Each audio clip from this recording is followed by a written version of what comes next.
This is the new Lumix S1 Mark II, and this is a camera that's developed for both videographers and photographers alike. They also announced a new S1 Mark IIe, which I'll touch on ever so slightly in this video, because I don't have a sample here to go in detail on that particular camera. But this has a newly developed 24.1 megapixel full frame, partially stacked CMOS sensor, which is brilliant. And couple that with that new Venus, advanced Venus engine, this just offers so much more. But before we get into that though, let's talk about what's new. Let's talk about the design. And finally, I could peel off some of these black tape. That meant I can actually use it comfortably now in public without worrying about embargo. So, all right, let's talk about it. As you can see, when it comes to the design, they've updated so many things on there. For example, straight away, if you look up top there, we no longer have that display that's up top, which I kind of quite like, because straight away, just at a glance, I can see the battery levels on there, which means if I just need to pick it up, I can see that the battery's not there, or I need to charge it more, and so on. And they've moved some of the buttons around as well, just to make it perhaps a bit more compact and so on. And then when we look on the front, we have less buttons and stuff on the front, and it's all been placed in different areas. But it's very reminiscent of the S1 Mark II, for example, or just some of the latest cameras that Lumix do these days. But I'll put that to the side and we'll just focus on this camera on its own for now. We'll talk about some of the buttons just in and around the device itself. So as you can see there, you've got the lens ejector there. We've got the record button right at the front there. And we also have another button there, function button, which you can set to different things. You got S1 Mark II there. I always love that red finishing on the numbers with Lumix cameras in general, which looks really good. We got a front dial there as well, so you can use that to change different things. You got a shutter button placed right there as well, and then we got our record button there, white balance, ISO, exposure compensation, and then you got a dial here for different modes, which is nicely placed with ease of reach, and also you can lock it into place so you don't accidentally move that and it goes elsewhere. You also have your power button there, so switch, so you can switch that on and off very easily. It's got this nice feedback to it as well, which feels really nice and tactile. So again, you know when it's switched on or off. And then there's another dial here to control things as well. And then we have our focus mode. So we got single, continuous, and manual focus dial, which is right there, good to go. And there's some more focus button options here. Autofocus on button, this nice joystick here again, nice and within reach, which is good. You got your Q button there, another dial here, menu, display button, return button, and then up here in the corner we get play and also lock as well, so you can lock things into place so you don't accidentally change your settings when you're on the move. You got your hot shoe mount right to the top there. It's got the cover on there at the moment, so you can easily take that off and mount whatever you need to mount, like microphones and so on and so forth. And then we have your EVF there, which is rated at 5.76 million dots. So lots of colors, very sharp, very realistic. And there's a little dial next to it to help with sharpness. So if you, like me, with short-sightedness, you can adjust that to suit your eye preference. And then we've got this fully tiltable LCD display here. So this is 1.84 million dots tilt and free angle monitor. And this is very good, honestly. You can tilt it in almost any direction. It's ridiculous.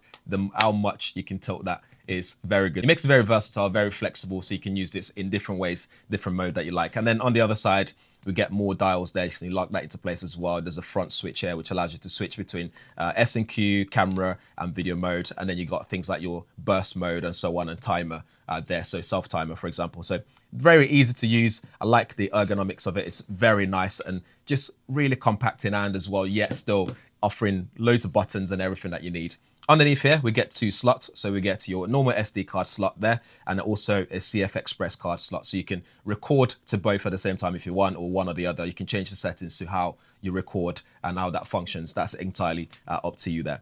And then on the other side is where we see all the ports. So we get underneath this one, we get a microphone port on that side, as you can see there, ever so slightly. And then we move on to the next one, another flap there that covers up the headphone jack, and then cover that up. Next one is our USB-C ports. You can also charge and record at the same time in this one, which is really good this time. I believe that's something new to the camera series. And then we get the full HDMI port there to plug this into your external monitors to get a bit more when it comes to the video quality output that you can actually get on the new Lumix S1 Mark II. So that's basically it in terms of the design and ergonomics and what it looks like. And then we also get this new lens as well. This is a 24 to 60 millimeters f2.8 lens. And if you're trying to search for this, just search for SE 2460 to make sure you're searching, you're buying the right lens, which is good. So that's permanently f2.8 across the full range as well, which is good. So what do we actually get here? So this is a different thread size. This is a 77 millimeters. So you won't be able to use those prime lens filters that you might have already. So slightly bigger on here, but you can do the step down rings and use that on this if you want to, or step up ring.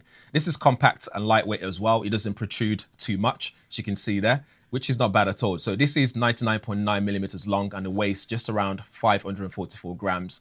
It's got great autofocus performance, which I love about it. You got the focus button that's situated on there as well. And you got the autofocus manual focus switch on there. This control ring, you can also have it assigned to different things. So you can have it assigned to aperture control or exposure compensation as well. And focus breathing on this, the performance is really good as well. And with that hybrid zoom that you can have on the Lumix S1 II, for example, or the S5 Mark II, S5 Mark IIX, S1R Mark II, etc., you can actually zoom up to 187 millimeters for photo and video as well. And it has a dual face linear motor. So honestly, really good choice here, really good one to add to your array of lenses. The lens will cost you £899 when it's available from June, so do look out for that. So reasonably priced, and it offers so much, and it's L mount, so you can use it with all your other L mount capable cameras as well. Let's put that to the side and get back to the Lumix S1 Mark II. So like I said at the start, we have a partially stacked CMOS image sensor on here, which means faster readout speeds compared to the traditional non-stacked sensor. And this will mean you get things like reduced rolling shutter, which this offers. You have high frame rate recording as well in formats such as 4K 120 frames and 5.8K at 60 frames. And you also get really good dynamic range capabilities as well. You also get dynamic range boost mode on here, which achieves up to 15 stops in vlog mode as well. So this is talking about video. So when you go, that's only available when you go frame rates below 30 frames. You also get dynamic range boost off, which will offer you 14 plus stops, which isn't too bad at all. So you get really good dynamic range on this when it comes to getting the detail and the colors. So that's something that's really good about the new S1 Mark II. For photography, you get eye speed continuous shooting of up to 70 frames per second using that electronic shutter with SH and SH pre-burst shooting up to 1.5 seconds to make sure you don't miss any moments when you're shooting. You also get an extended continuous shooting in H+, so high speed plus mode. So you're looking at 10 frames per second with mechanical shutter, and it sounds absolutely fantastic. It takes some amazing shots when it comes to those fast-paced, fast-moving environments.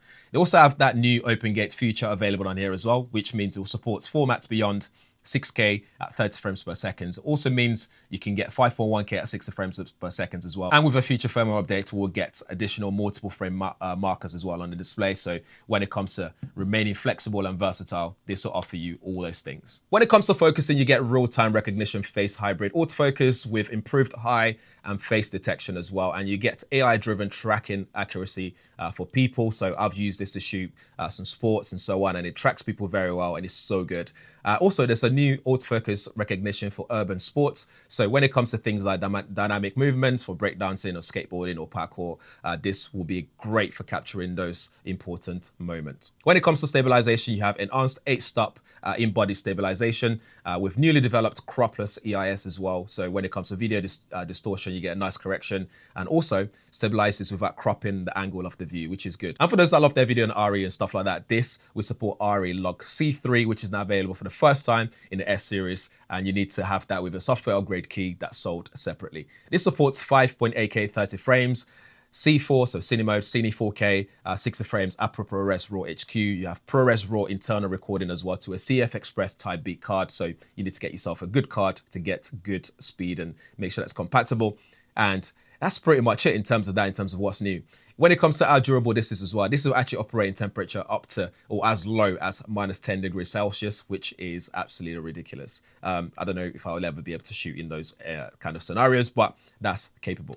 One of my favorite things that they announced with this as well is the fact that you can now also copy or back up your SD card directly to a USB SSD, for example, at the same time internally on board of this. So again, just helps with that working pace, workflow on the go. So when it comes to you shooting on the go and you quickly want to just transfer files to a client or backup stuff, you can do that without having to stress or need a laptop to carry. You don't have to carry a laptop with you. So that's one of the main benefits here, which is really good. With the new Lumix S1 Mark IIe and this one as well, the S1 Mark II, you also get a new CinemaScope mode, which is 2.4 to 1, and that's cropless as well, up to 60 frames per second. But what you will notice though is the S1 Mark IIe uses that full sensor readout, so that will be the only difference there that I've come to learn about. But it's honestly is up to you what you want to go for, but I think this is that versatile hybrid camera that does both very well. How much is it going to cost? You're looking at £2,899, which isn't too shabby at all, considering all the package that it comes with, everything that it comes with. I think that is reasonably priced. So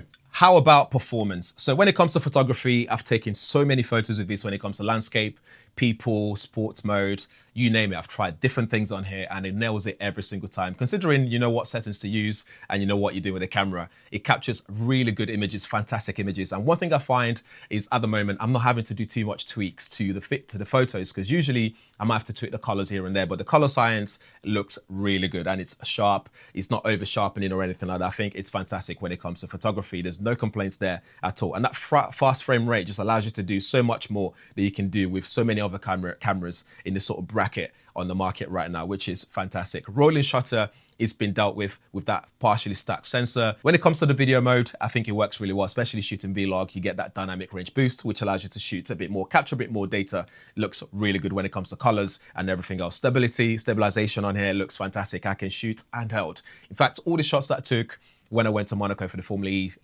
electric car racing, all that was shot handheld. So honestly, stabilization when it comes to how you can hold it in hand and still capture some really good content. This does a really good job at doing that, both in video and photography mode as well.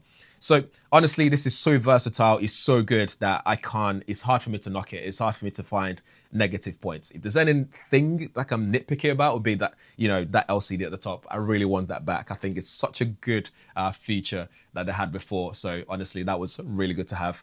But honestly, really good camera. And if you're considering something that can do both, if you're someone who's trying to expand your creativity when it comes to photography and videography, this is a camera that will do both comfortably with no issues. When it comes to overheating, I think this lasts so long before you even start to feel this thing get hot or have any issues. I haven't had any issues with my day-to-day use, my type of usage. No problems at all. So that's something to bear in mind as well. So that's really good on its part. So much positive to say about this and next to nothing when it comes to negativity on this. So really good. It's versatile. The LCD display just spins and you can have it in different angles and so on. Honestly, it's a great camera. Really good camera. I think Lumix are on a roll right now when it comes to their cameras. So lots of options. I've even got the S1 R Mark II here, which does a fantastic job as well. So, and the bodies are kind of like morphing into similar designs now. So they look so similar when you look at these two side by side. They're very similar in terms of the design. So when you pick them up, you might have to look twice before you realize which camera you've got in your hand before you start shooting and going about your business. But yeah, really, really good camera. And yeah, really love it. Let me know what you think in the comments below. If you have any questions, drop them there as well. I'm still going to keep reviewing this and more findings and whatnot that I get from it. I'll be sharing that online. So do make sure that you follow me for some more. And thanks for watching. See you in the next one.